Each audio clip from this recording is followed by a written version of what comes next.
Dans cet exercice, on nous demandait de résoudre des équations carrées, des équations assez simples.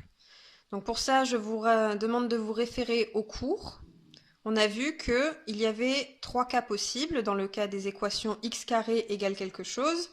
Soit c'était quelque chose de positif, soit c'était quelque chose de nul, soit c'était quelque chose de négatif. Donc dans le cas x carré égale quelque chose de positif, comme ici, on a deux solutions, racine de ce quelque chose et moins racine de ce quelque chose. Donc ici, x carré égale 36, les solutions c'est x égale racine de 36, ou x égale moins racine de 36. Racine de 36, ça fait 6, donc les deux solutions c'est x égale 6 et x égale moins 6.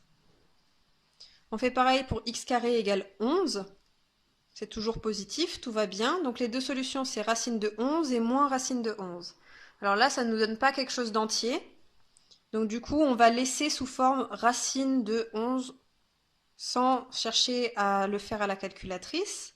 C'est comme pour les fractions, quand ça ne nous donne pas un nombre entier ou un nombre décimal avec peu de chiffres après la virgule, on le laisse sous sa forme avec la racine. Ensuite, pour x carré moins 25 égale 0. Là, on n'est pas dans la forme d'avant, on n'a pas x carré égale quelque chose. Mais on peut s'y ramener très facilement. Il suffit de passer le 25 de l'autre côté. C'est-à-dire que comme on a moins 25 ici, on fait plus 25 des deux côtés, et on se retrouve avec x carré égale 25. X carré égale quelque chose de positif, on a deux solutions, racine de 25 et moins racine de 25, c'est-à-dire 5 et moins 5.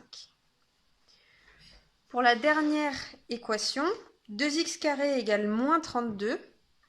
Alors là, on aurait pu déjà se débarrasser du 2 ici en divisant par 2 des deux côtés, mais c'est même pas la peine de s'embêter à faire ça parce que on a quelque chose de négatif ici.